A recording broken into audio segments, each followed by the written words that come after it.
Welcome to Microworld at Home. Konnichiwa. This is episode 11. We're calling Midsummer. This is Midsummer week. Thousands of people have been enjoying Margate Beach this week, but we're here in lockdown in our blacked out experiment in digital ecosystems. There'll be a packed show today. Here are some of the collaborators.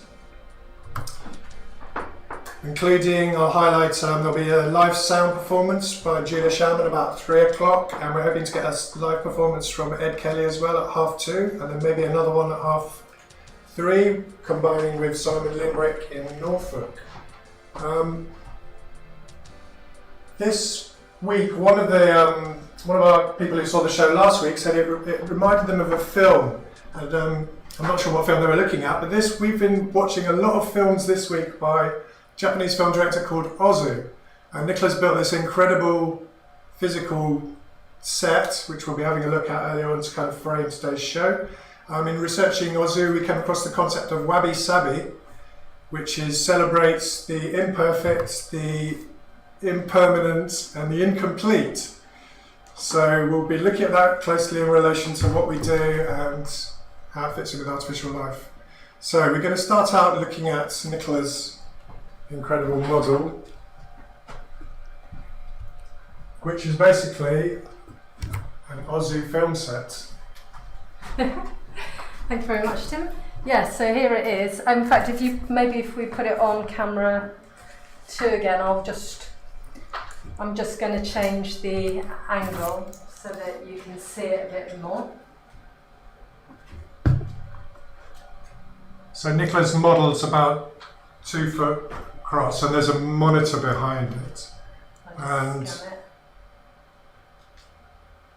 so I've always been interested in stage design, and in particular, I think my first interest in horizontal and vertical lines was actually in The Seven Samurai by Kurosawa, and I kind of thought that it was him that had gone through all these verticals and horizontals, and that it had a big impact on me. And since we've been watching Ozu's films, I've discovered the beauty of the horizontal and the vertical in his films, but also, unlike me at the minute, an incredibly still camera.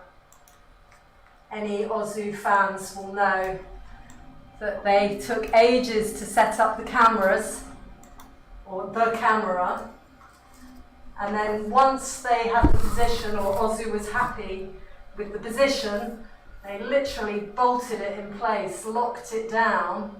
So you might say, yes, that's the right position. I'll just get that angle there, and that would be it. For the whole film? Well, not quite, but in the early days, he might have done a little tracking shot, a tiny amount of panning, but in the end, it was virtually completely static, and all the movement happened in front of the camera. So I had great fun building this. I'm not sure we can put it to any more use, but during the afternoon, I'll be changing the positions of some of the screens as well, and we've got some films running behind it and also projected on top of it as well. But Tim, I think you wanted to say something about the pixel things, didn't you? Yeah, so every week we run Pixel Things, which are Sean Clark's MQTT system.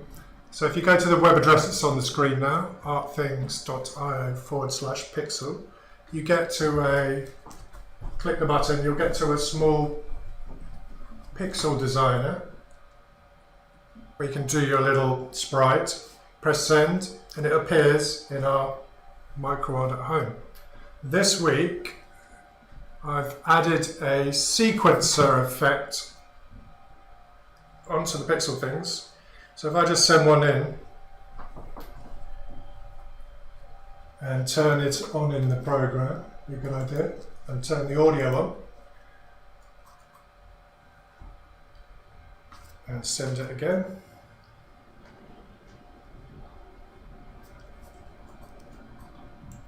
So before the Pixel Things,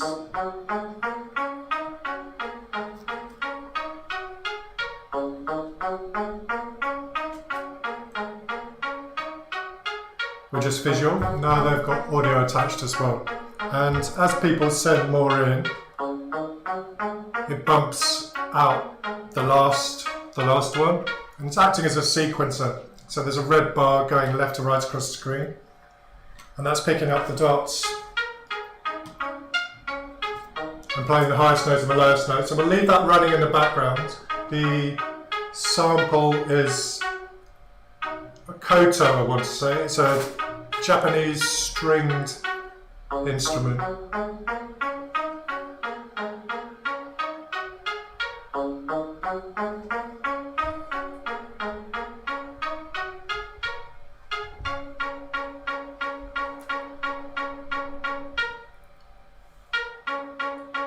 So that's one of the things that's new this week.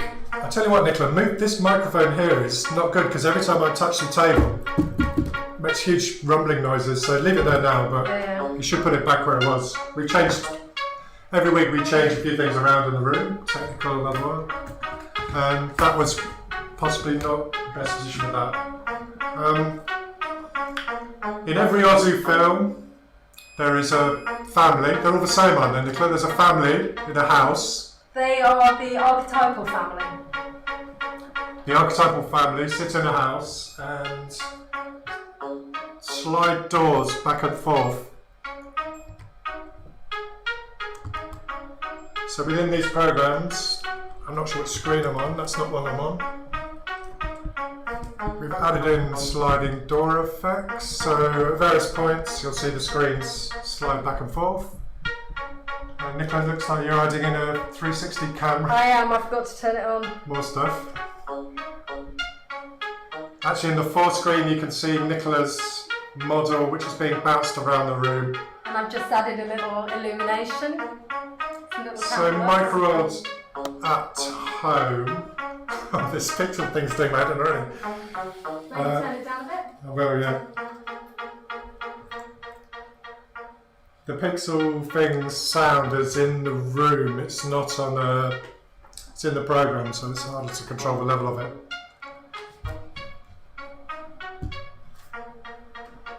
I know what's within it. There's a button I can press which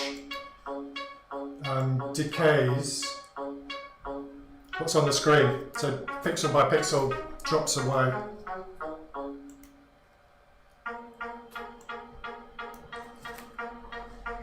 So eventually that sound will go away. That red's quite strong, isn't it? It's nice. I can see Nicola's put on a shadowy film in her Ozu It's just set. one of Stephen Carley's films. Thanks, Stephen. Yeah. And it'll be coming onto the main wall as well. So what else is new this week? New colour bars, new font, glacial indifference. We've added in, we've improved the bugs. We've added in Moffy. Moffy is a piece we've had on and off for years. Moffy, I'll press the wrong one, press maggots, press Moffy, N for Moffy. Whenever we have one of our interactive programs, there's a main interaction, and then we almost always add in a secondary small impermanent creature that kind of appears occasionally. So with multiple we use Moffy.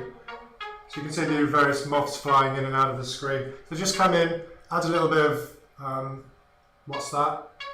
Bit of surprise, and then zoom out. So Moffy should be appearing throughout the program today. Any other things? There's a pachinko crude simulation. Pachinko's Can you explain what it is? Pachinko is like the Japanese equivalent of a pinball machine, I suppose. It's someone sent in the letter E. So if they keep sending in more things, they'll hear a tune building up or a series of notes. Okay, there's loads coming in now. So I would say to people sending stuff in, only the highest note and the highest pixel and the lowest pixel will play. So this huge block that someone sent in is basically just going to play the top note and the high note as a chord, two-note chord. But as people work it out, they'll get the hang of it. I'm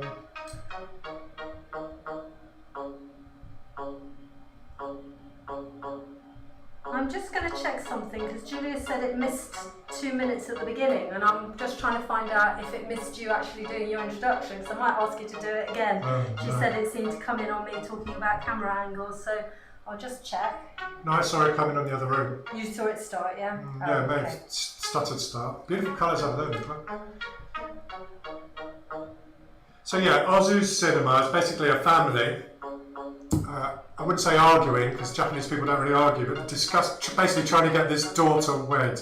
There's lots of stories. I mean, so basically, he made a whole series of films. His focus was the family, and it would be the small dramas. But I think what's really interesting about the films is that you very rarely see those dramas. They are talked about or, inferred, things that people can relate to. But of course, these films were made in the late 1940s and early 50s and early 60s. I mean, one of the things that I find very interesting are today is called Midsummer for us, and the films that we've been looking at, the titles were Late Spring, Early Summer. Tokyo Story was is part of what's called the Noriko trilogy, but more about her later. Late Autumn and the End of Summer. So he didn't actually do a Midsummer, so we're filling in the gaps. But our stage set is empty of people, so you can imagine the dramas that take place. My favourite one is when there's two little boys and they want to get a colour TV in their house, and they spend the whole film abusing their parents, trying to get a colour TV, which they do eventually. There's lots of naughty kids in Ozu films, and very old.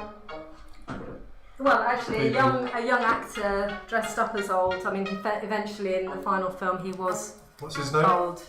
And I meant to check it because I've only taken note of Setsuko Hara, so I shall tell you during the programme. He plays the same age, like he plays a 60-year-old in the 1930s, and he keeps playing the same 60-year-old up until about the 1970s.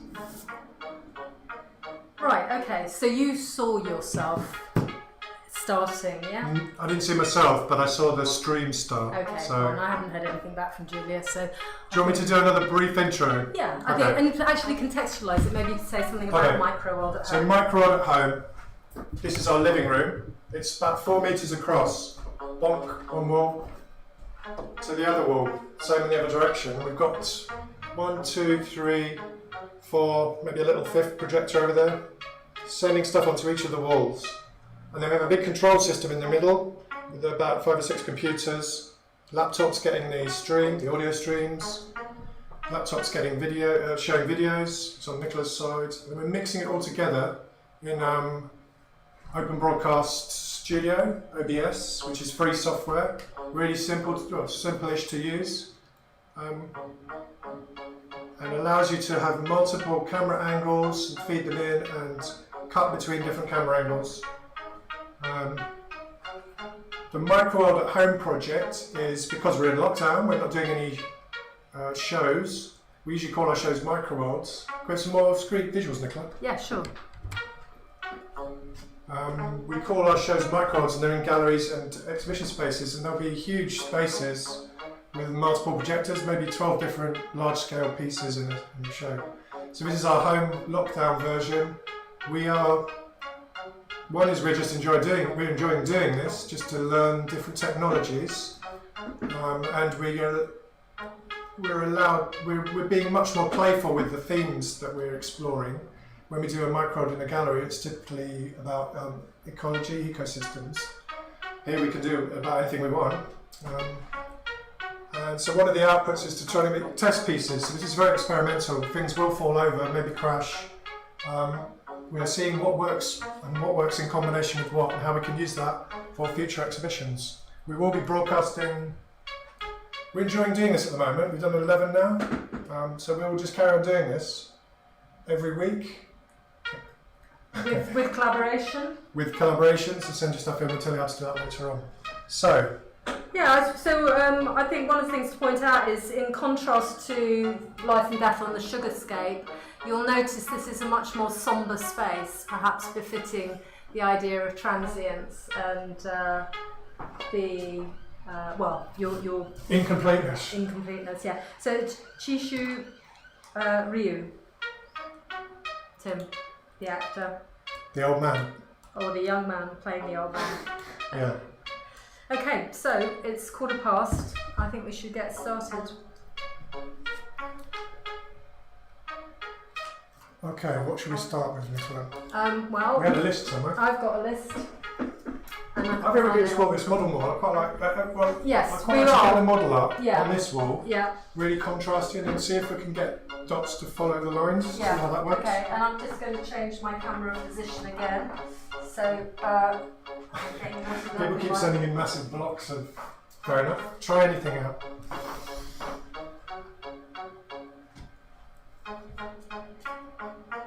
And we're going to bring in some of student Carley's shadow pieces.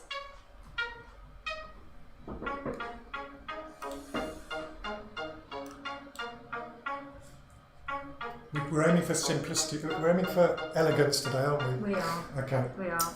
And on that note, less is more. I learnt a couple of days ago that on Ozu's gravestone is the word or the single character mu, M-U. Do you know this word, Tim? Oh, I looked it up, yeah.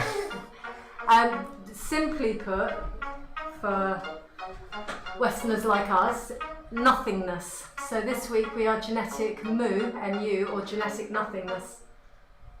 Okay, so one thing I can see, can you whack up the erosion on that one, on this, on number 3? There are various things within this Microworld at home that are displaying impermanence, and one of them is an erosion effect, so whack that up to full. These dots are drawing these green lines, but bit by bit there's an erosion effect on them, so dots are disappearing. Yeah, it's a bit too small at the moment to see it, so I see, you'll never see the dots eroding, but you will eventually, it builds up. Okay, fine. Eats away at stuff. Okay, let's go.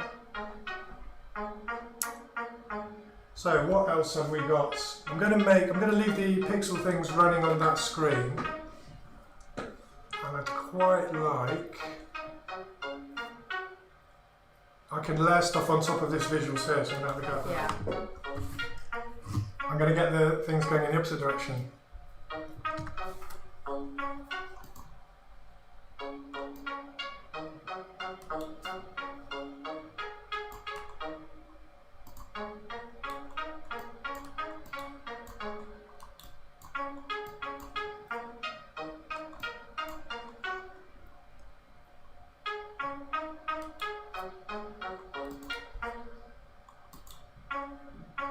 Oh, there's a little hitch there when I set this off.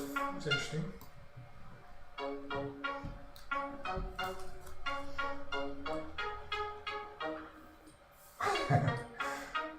I've turned my video to black and white. Oh, black and white, that's a good idea.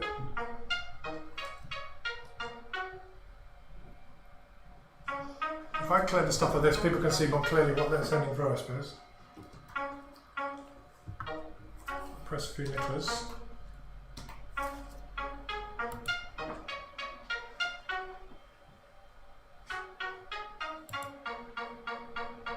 It's too red, I'm not happy with that.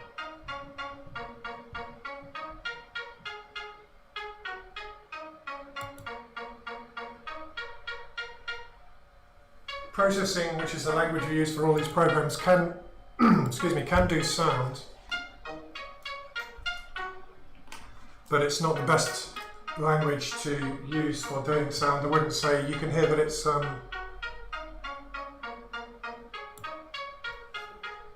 not completely in perfect timing, not that that matters, but if you wanted to do something that had perfect timing, you wouldn't use processing to do it. You also don't want to play a lot of samples at once, that will grind the program to a halt or even crash it. So you've completely obliterated my set design, Tim? Yes.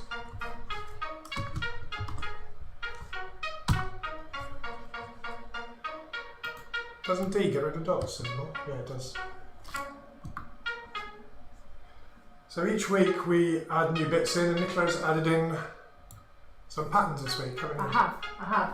And with the thinking about set design, I've actually gone for verticals and horizontals. There's a moth. Put another few more moths on. Moffy, just press analog. Yeah, no, but I haven't got it on my one. There is a super bloom effect for moths. Once in a blue moon, or once in about, I don't know how, but this program's 2 hours long, so once, maybe you're very lucky today. Hundreds will appear at once. Okay, so I'm just going to introduce one of my patterns inspired by, I think I'll bring in the tower one.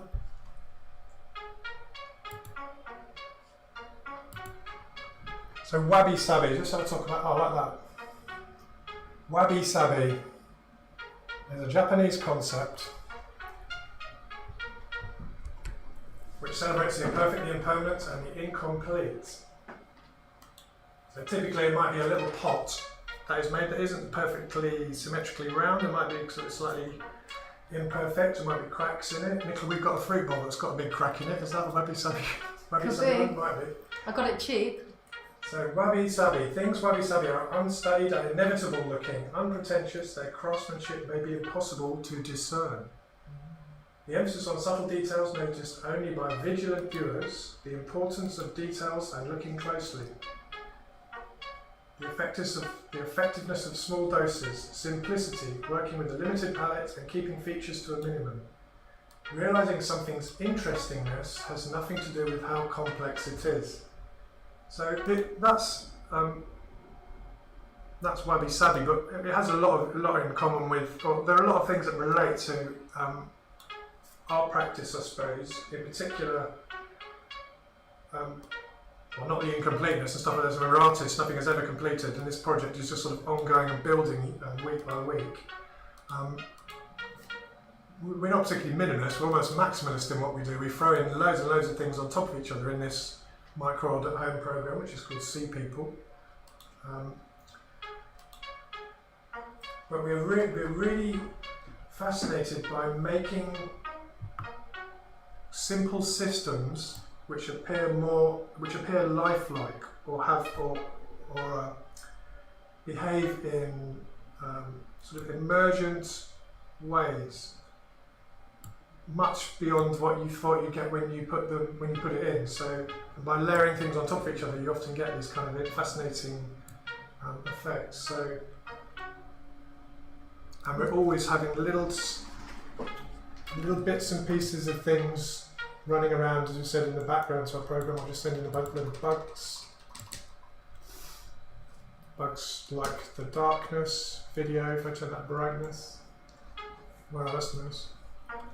That's on Uniqlo, so let's put that onto that. So within the kind of cracks between some of the major pieces, there'll be other little pieces running around. There's a pseudo-scorpion on every screen that hasn't got going yet, it's on that screen. But once a bug has picked it up, it will travel along with it. Gosh, I've gone white too. It's looking at I've yours. lost my mouse. Do you know, every so often my mouse goes out. Just give it a wiggle. It's probably that it's learning cloak, is it? It's on your controls. No, it just stops working. I'll just drop that whiteness. Oh, a very nice geometric effects there, Nicola. Yeah.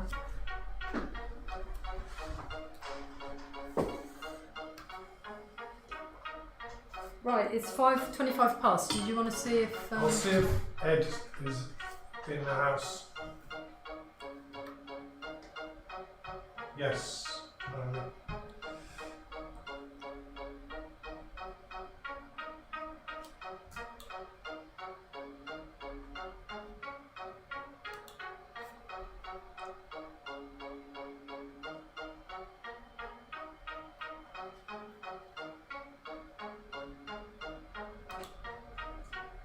Well, I can see a signal. We're going to try to get a live stream from Ed, who's also in Margate. He himself is trying to contact to Simon Limbrick, who's in Norfolk. He's a percussionist. I don't know if they've managed to figure out their technical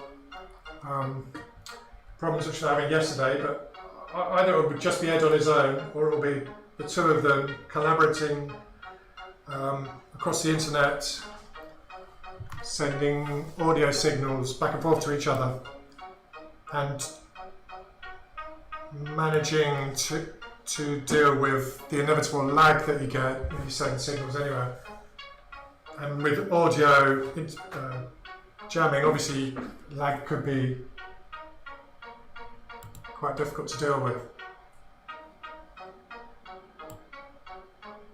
So I can see Ed's having fun with his levels at the minute. I'm not going to put that on because it's bouncing all over the place.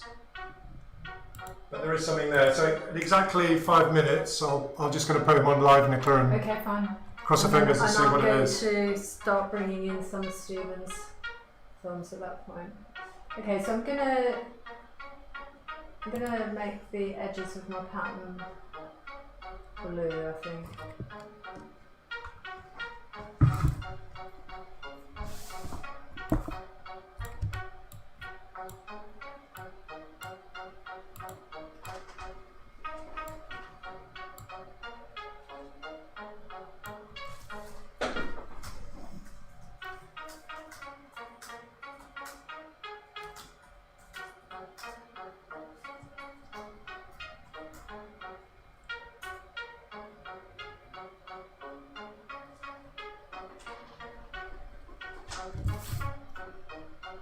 That's nice.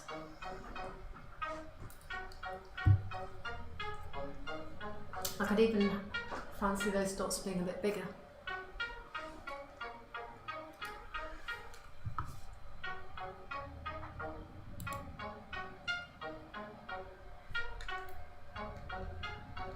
I'm just gonna, this is gonna make it go very red, okay? I'm not sure that's working. Because we're in such a small space, as soon as one wall goes a particular colour, it tends to bounce across to the other screens.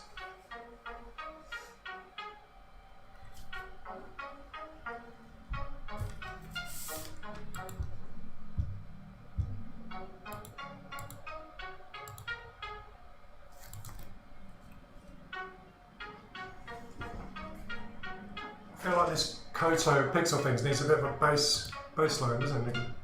It's quite repetitive. Well, yeah, there's a loop. It's a sequencer.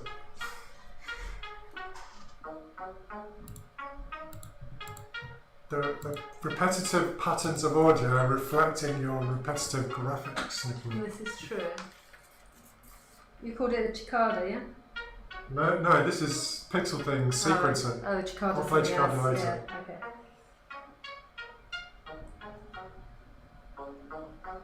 In our professional practice, we don't do a lot of audio. We tend to collaborate with other people to do sound. But we love messing around with audio. I wouldn't say it's a strong suite. And processing, as I said, is not the best language for it. Strong suite? Suit. Strong suite. That's what you said. So sometimes, in particular last week, when I tried to do a dub sampler or something, it can turn into a horrible muddy noise. So we're going to leave it to the professionals, one of which is Ed Kelly, who I always introduce him as a pure data genius.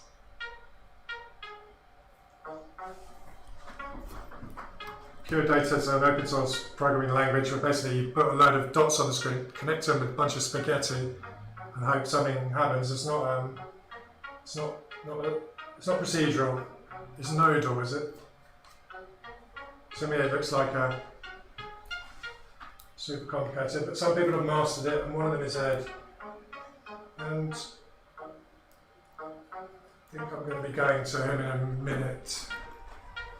So we don't know what Ed's is going to sound like at all. We'll just bring it up gently rather than just whacking it in, yeah? Yeah, of course. I'm going to take these, drop those out. Wow, that's green. That is green. Okay. So I'm going to... Well, I'm not going to put that on live. Okay, I'm going to... Turn us off then. Well, no, it hasn't started yet. Alright. I'm going to put him on. And I'll wait for the church No, the bell. It's just on. It's just run. Yeah. Okay. So let's connect it through. Could be some noise going on. I can hear that they're setting up. Here we go.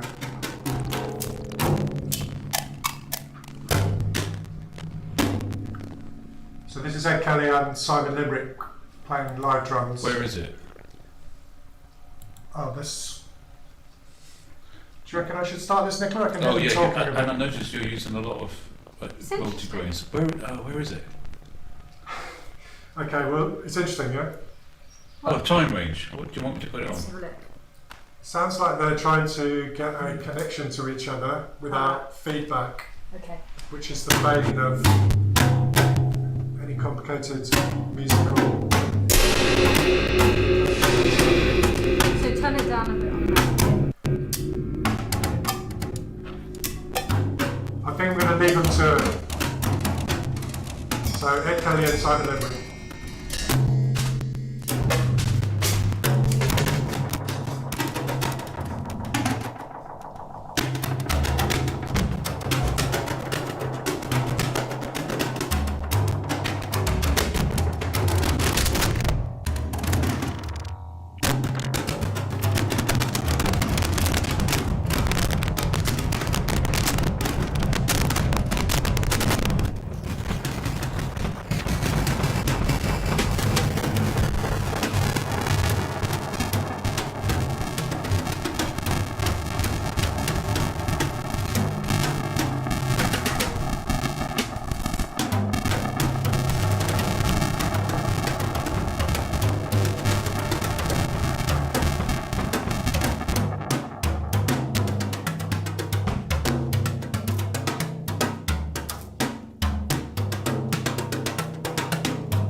I'm going to call that as the ending of that one. Nice scrunchy cymbal samples at the end. Cheers, both. Thanks, Ed. And that was Simon as well, obviously playing the drums. Brilliant. Yeah, be really interested to hear how they are working remotely together. One in Norfolk, one in Margate, sending signals back and forth. In fact, I can hear Ed talking. Yeah, well, the thing is, the only levels I've got of what you've put on PD, and I'm not even. I'm like around the bottom of the PD. They're just discussing how well it went. So Ed may call in later on. We may do another set later on. Yeah, you've got my number, so if you want to call us sometime, then you can speak on the show. Cool. So that was accompanied by some amazing, super simple, vertical creative coding lines by Nicola, which has been spread around the room, and then with a bunch of bugs, which have been extended. Julia will be performing in 10 minutes, so I think it's time to change the mood before Julia starts. So I've got some film by Simon Rae, which I want to introduce into the mix. Okay, and I'm going to work on dots versus maggots. So this is my notion of impermanence, I suppose. So I'm going to clear everything out. I'm going to do this. I might talk. Shall I talk through what I'm doing, Nicola? Not that interesting. Okay, won't bother. It's up What to are you doing? I'm going to bring Simon Rae's film into the mix. Okay. So, and this is a film of some wood carvings that he has done. Okay. So tell me, how long will that take?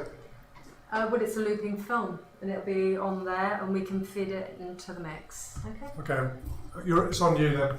Yeah. I'll clear this one out. Yeah. So I'm gonna go on to there. I've got one of those situations where the menu is either white or black, and I can't see on either because the image behind it is kind of multicoloured. What can I do if I make it? No, it doesn't help. Turn video off. That helps. Right.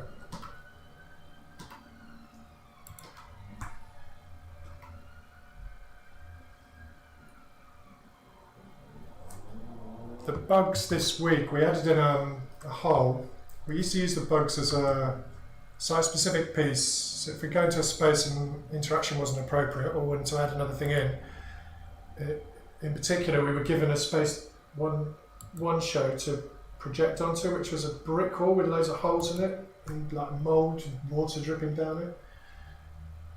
So to deal with that, we had bugs climbing in and out of the holes. I can see Simon's films are up. Are there any sound with these, Nicola? No. Okay, so I'm just getting them onto two walls.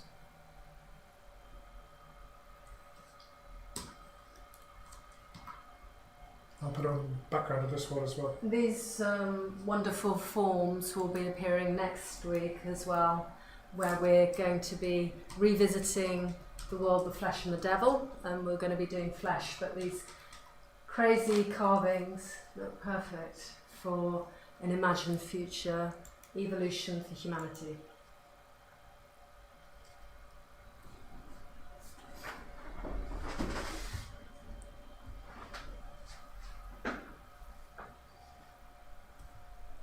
Right.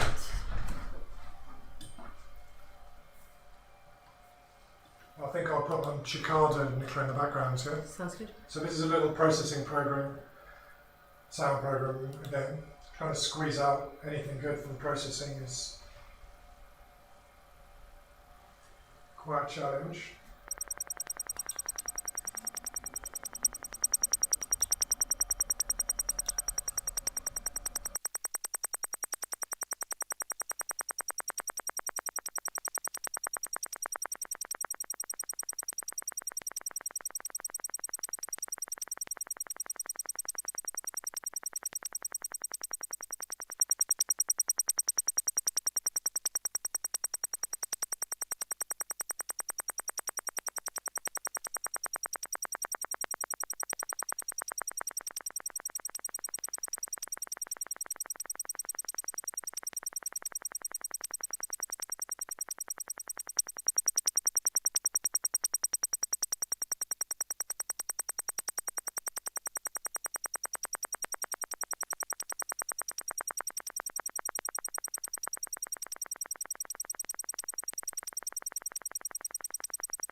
So the sounds you're hearing are the Jockel program. I'm just trying to figure out how to connect to Julia. I can see some signal now, so that's good. We're using Listen to get audio sent, in Julia's case from Sheffield, to us as a VST plugin to OBS. So I feel like I'm connected. So we'll go live to her in 2 minutes, Nicola. Yeah. Do you know the name of the piece she's doing this week? Ooh, Wabi Sabi?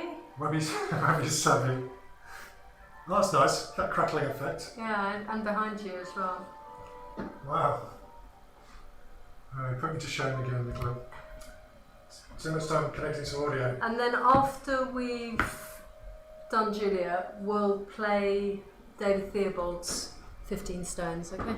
Great. Which is also an audio piece. Based on a Zen rock garden.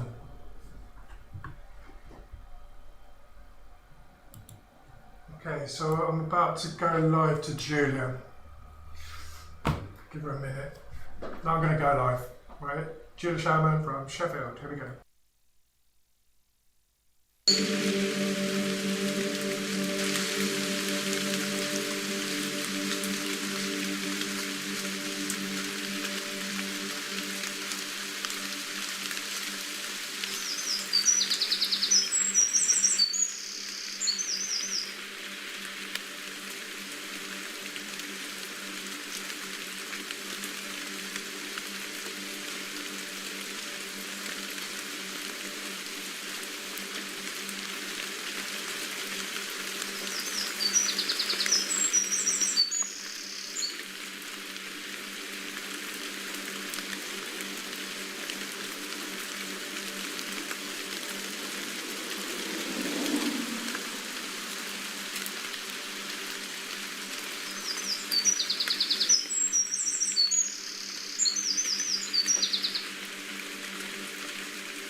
imperfect, the rare find, astonishing and surprising, the ugly beauty, the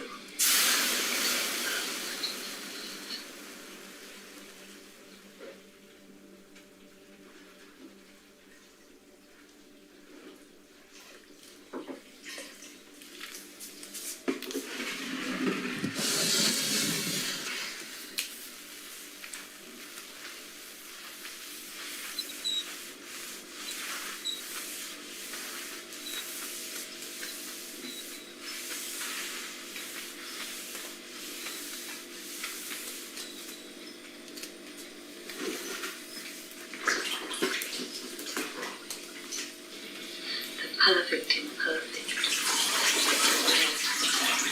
astonishing and surprising, the ugly beauty, the perfect imperfect.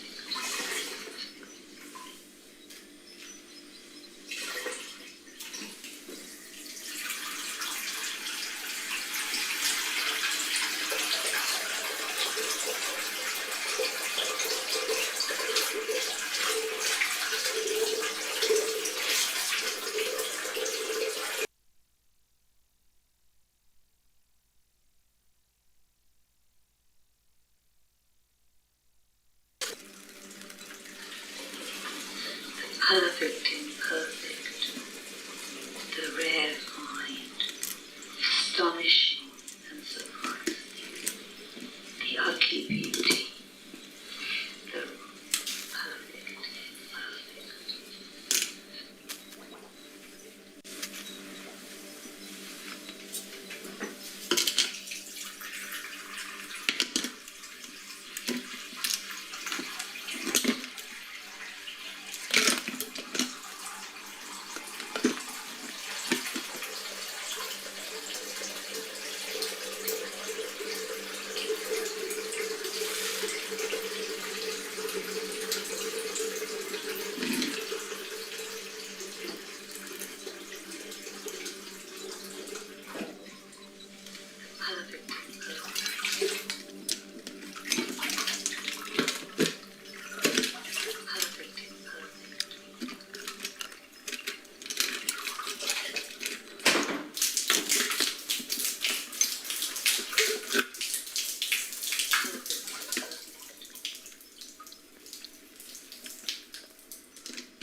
Thanks, Julia. That was another mash-up of various different samples. Nice watery samples this week, nature samples. The perfect, imperfect, I guess it was called. Yeah. Julia, when you're ready, you can give us the call. And just to say, Ed, as well, if you want to phone us in sometime to say something about what you and Simon did, please feel free.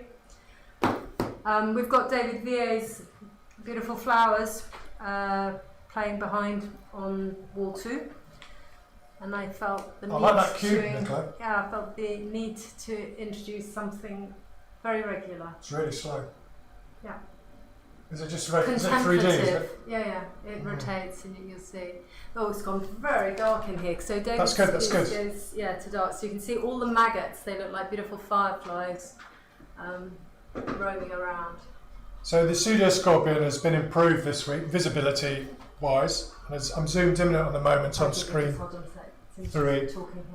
And you can see it's attached itself to a dot. It never bothers moving on its own. It finds something it likes, hooks itself onto it with its Pseudo Scorpion claws, and that lets that thing take it around. So today it's hooked onto a dot, and they're following this kind of network that's been created. Look at that, Nicola, it's brilliant. Yeah. It's like a street scene. That looks a bit like, I know he didn't have any aerial shots, his camera was always locked to the ground, but it looks like a Tokyo. Okay, so I've got Julia on the phone, so Julia, I'm just going to put you on speakerphone now. Okay, so am I right in thinking that was called Perfect Imperfect? Well, no, actually, it was called Interior Moments, but it was wonderful that Artie Prochard sent me through a vocal track this morning as I was sorting out the editing. And so thanks, Artie.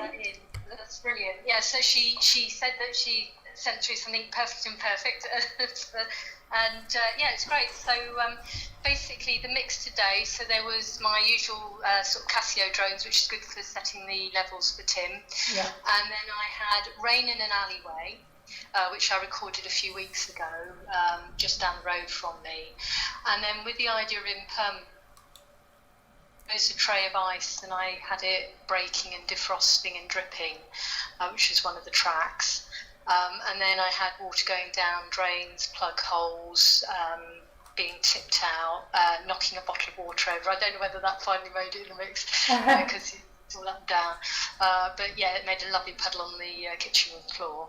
Then home interiors, coming into the building, moving around the space, sliding doors, got a sliding door thing. And then, and also I'd recorded the fridge, and my boiler makes a really chirpy sort of sound. I don't know whether you heard that. I had lots of sounds that I wasn't sure of. It was name that sound. It sounded good. But other than that, I had bathing, washing. So it's all sort of interior sounds to go with this. I was trying to get it realism, really. Cooking and eating, so there's lots of chomping in there. Sure. And sweeping and mopping, and then arting. So, lovely. No, that's great, and obviously inspired then by the interiors that we've been talking about so much. Absolutely. In domestic settings. Yeah. So it was really going for sparseness. I tried not to overcomplicate, because obviously the clarity and the beauty and the stillness almost of the film. So it was just trying to capture something of that. Wonderful. Well, thanks very much, Julia. And as I said earlier, we're going to be revisiting The World, the Flesh and the Devil next week. So I believe you're going to be bringing back some of the sounds you worked with last week. Is that right? Yes. Yeah, lovely. Yeah. Okay. Brilliant. Okay, look forward to it then, Julia. Thanks a lot. Bye. Thank you. Bye. Bye. Right, I've just noticed, Nicola, see that what we call Tubby is one of our webcams. Can you knock off your effects on that? It looks like a Buddha sat in front of your Ozu set. What do you mean, turn my the screen off? All the... Oh, I see. The flowers. And this, that's it. Yeah, see, it looks like... So there's that double circle is a webcam that we call Tubby. It tracks your face and rotates around. It's our serene camera. Right, so we're now going to play David Theobald's 15 Stones, and it's got a soundtrack, but we'll be playing it through a speaker that's under the table. So I'm just going to get my things back up. So and Ed said that they're going to have another go at 3:30 o'clock. lovely. Okay, So- fine. Let's get David's film. Do you want it just pure? It's Yes. about It's a Zen rock garden. It certainly is. Right. So I've got that's Which your is- camera on, isn't it? Okay. So I take David's off, and that's that one. And I'm going to turn this on.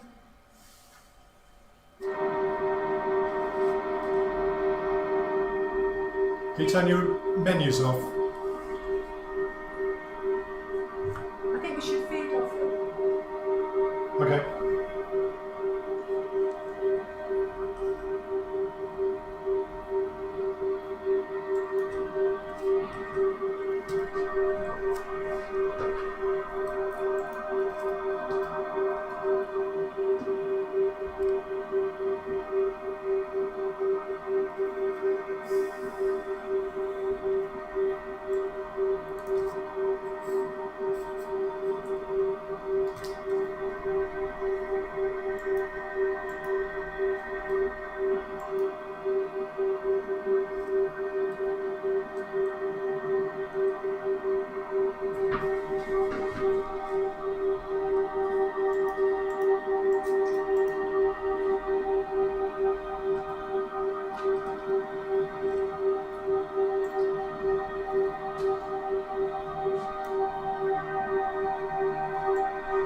You don't like the flashing effect. Do you want to take our mic off?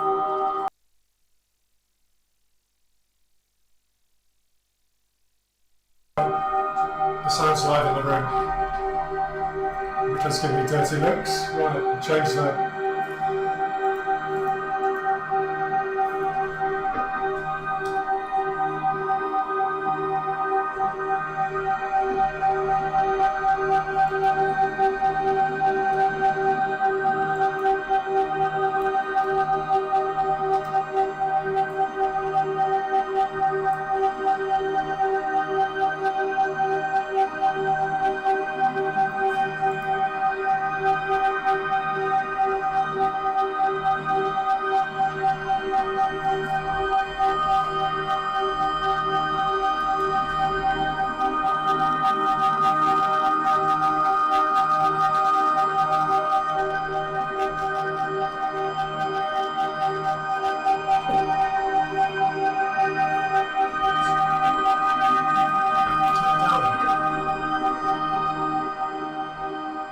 That's it. Thanks.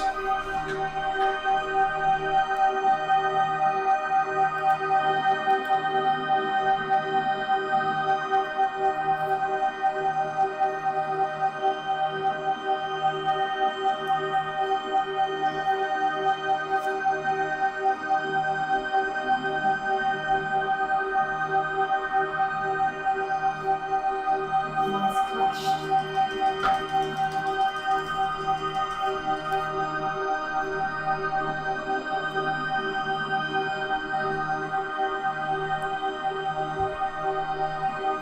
I've got a Swiss salad here. It's getting faster.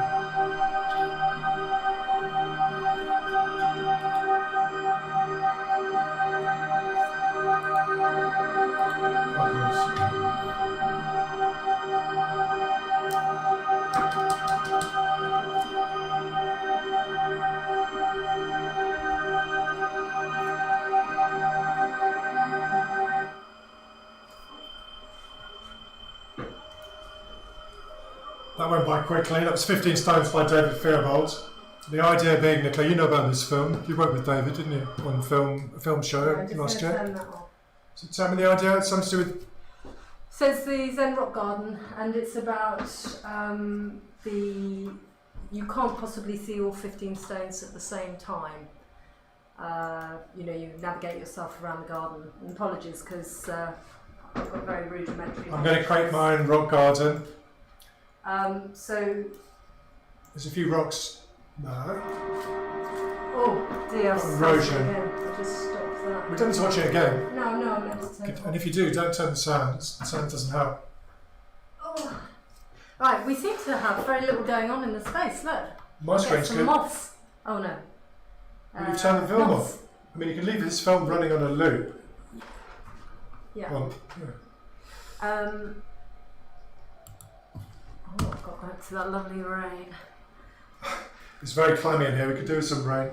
Okay, so we are at nearly to half past, so it's nearly time for Ed again. Is it again? But we've also got Jockel's piece, so let's go for Jockel.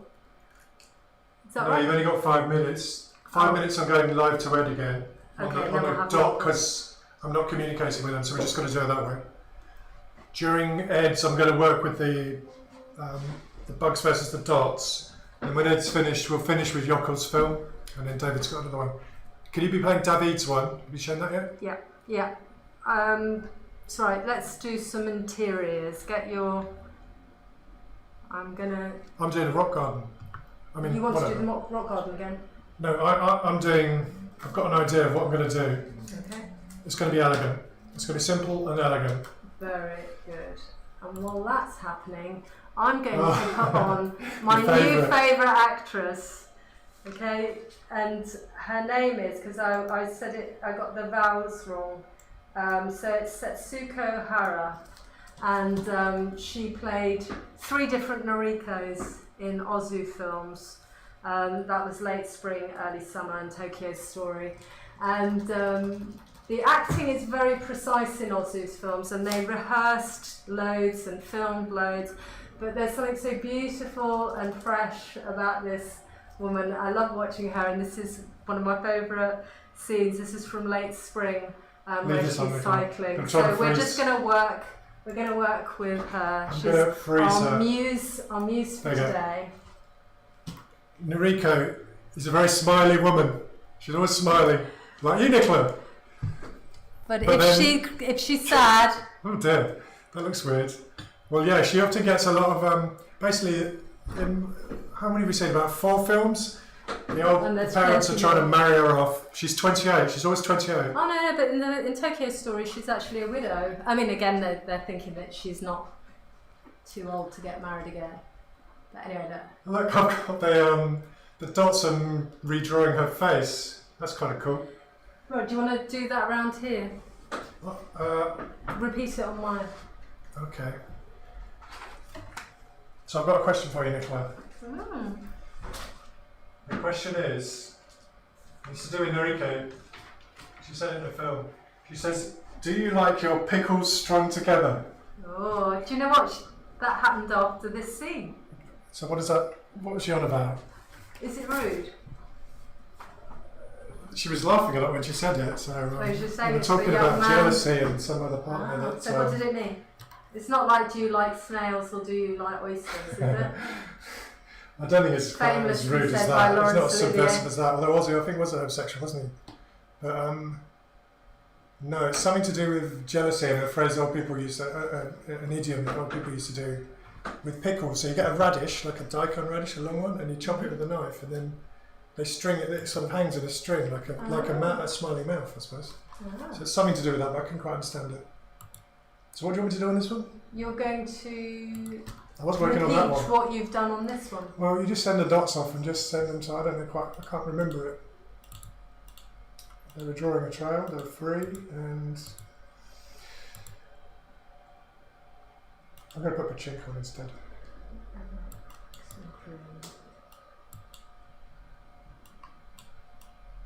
I'll go for a brown colour.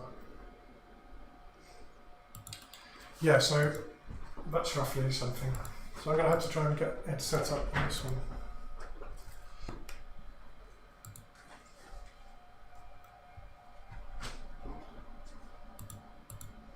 So I had a quote for Wabi Sabi. Yeah. The appreciation of the transient beauty of things. So it's actually liking rust, liking overripe fruit and flowers, and actually taking everything. I mean, that is an essential part of our project. because we create living ecosystems where people can create creatures or interact with creatures, but sometimes the creatures can die. And sometimes people can come back 20 minutes later and their creatures manage to survive somehow. So it's kind of built in. We're always trying to reproduce qualities of livingness, part of which is dying. Like that. So I can't see anything coming from Ed at the moment, so I'm going to put the Jockel probe back on. Don't forget then we've got Jockel's piece, so why don't you do that and then just wait for... Oh yeah, I can play, okay, I can put Jockel's, I've got Jockel's audio as a backup. Yeah, so no, but do it now. Well, they may start in a minute. They're supposed to start now, but there's no signal, so I had to wait. Okay, but I definitely want Jockel Liess. So Jockel Liess is in Germany at the moment, and it's his first time collaborating in the Microworld, so we'll be playing his sound piece sometime between now and 4. We've worked with Jockel many times over the years. He's one of the people we go to when we need He was sound. in our first Microworld in Cardiff. He was in that one, and he was in the Kinetica one as well, which was a proto Microworld. Yeah, and how would you describe him? An audio... His audio is generative. He uses Maximus P mainly, but he creates systems where there are many, maybe even hundreds of little elements moving around, adding bits to a soundscape. And then sometimes he also does, often he has generative visuals that combine with that. We've used him because he creates these quite really interesting ambient soundscapes which work well with the Microworld. This is Jockel you're hearing now, it's not Jockel's piece, Nicola. I'm not getting anything from Ed. I'll just check my email.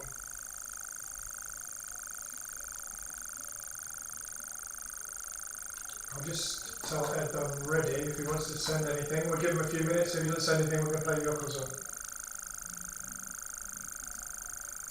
Cicada is just bumping sine waves around.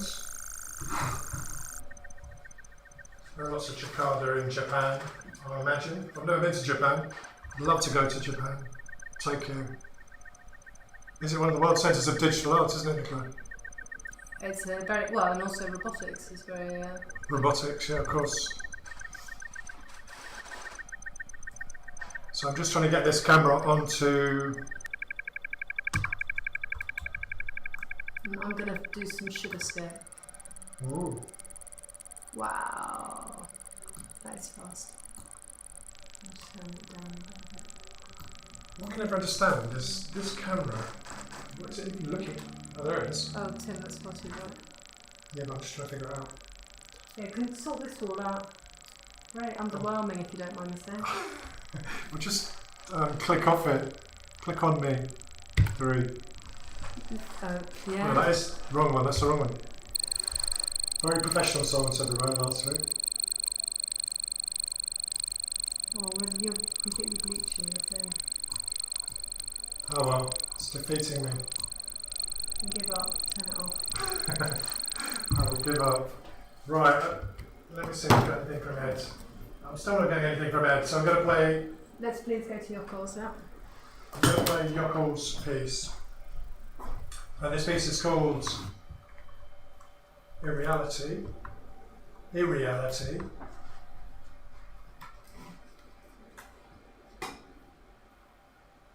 And it's about 10 minutes long.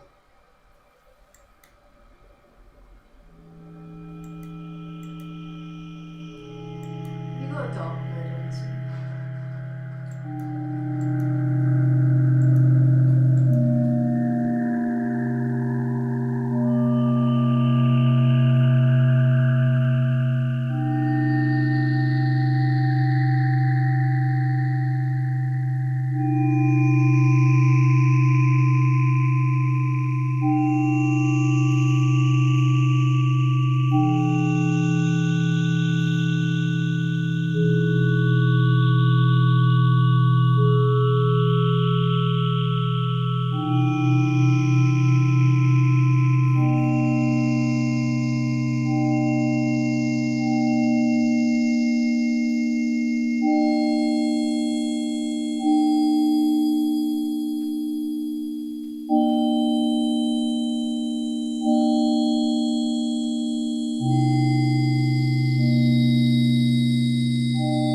for So David. that was In Reality by Jockel Liess. Did that have wabi-sabi, Nicola? It was elegant, It was. simple, Oh my gosh, yeah. slightly not perfect. Of You know. course. All his work's a bit like that. Yeah. I'll ask you about wabi-sabi next time I see him. Flow. He's German though, he's not Japanese. That's true. Right, we're going to, the last film that we're going to work with is another David Theobald, and it's a beautiful piece done with X-ray. So I'm going to say goodbye to Noriko. All the dots have got stuck around the edge, Nicola, on this one. That's a bit boring. I was hoping they were in tide mode. I'll get them back.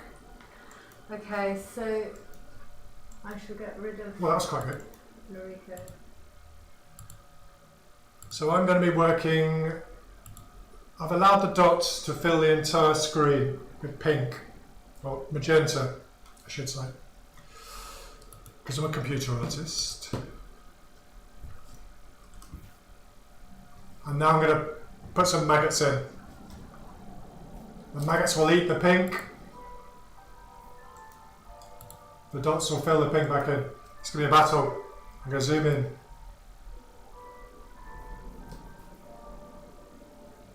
And I've got zoom floating around. Let's fix it. No, let's mouse it. Okay, and Tim, you're going to start working with David's,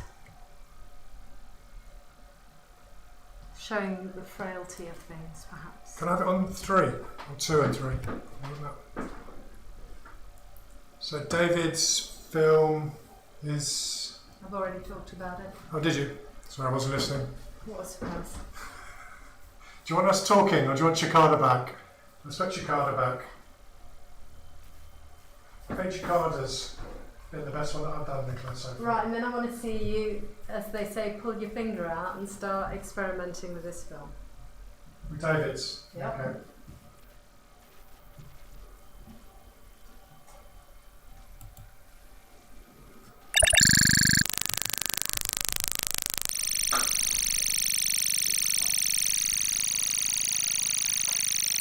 That's nice, there, Nicola, on 3. This is what I'm talking about, so the maggots are clearing the pink away, making it black, and then some of the dots, one of them's gone back in, added pink back in. But most of the maggots seem to be, the dots seem to be sitting around the edge, a bit lazy today. You fix one problem, and then another one appears. You want me to put something on this one? I wanted to work with it on all the walls. All the It's all walls. black behind here. Why Yep. is it black? Well, give us a chance. You could see chops in. Look at that, there's lovely effects there, Nicola. Instantaneous. So I noticed the maggots don't eat the background. However, so I'm working this one. Let's drop that in the middle. Let's contrast that up.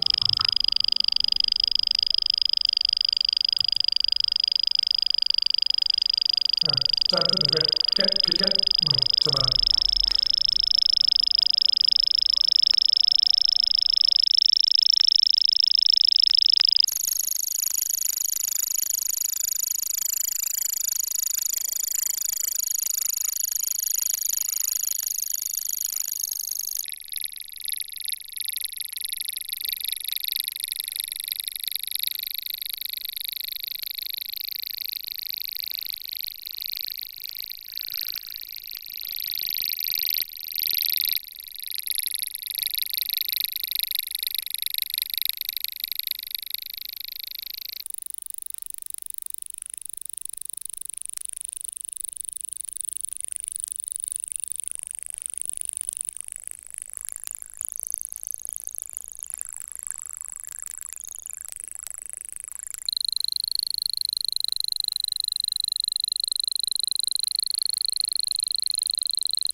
Okay, so we're coming up to the end of this week's show.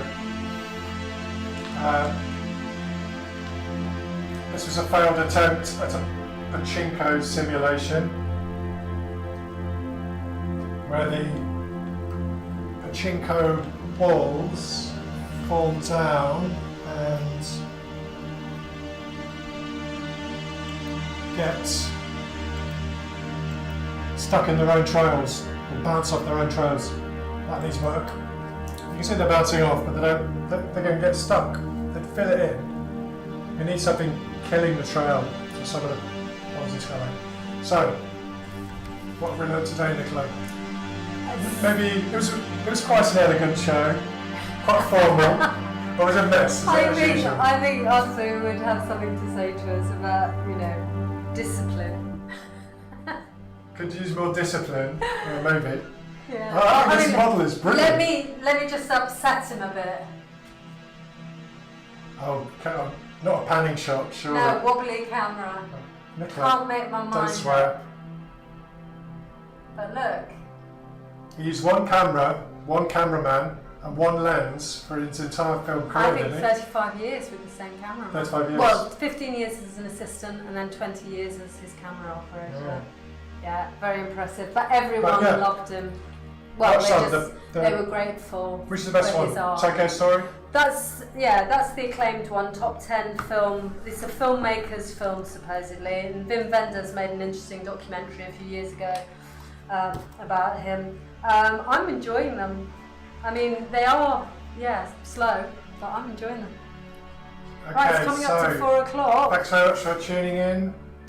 This has been our incomplete, impermanent, and what was the other word? Imperfect show. We shall leave you with our theme tune. And see you next week for The World, the Flesh and the Devil, concentrating on flesh. So thanks everyone who collaborated with us today. Credits. Didn't show. Show on that one? That one? What are the credits? What number? 2.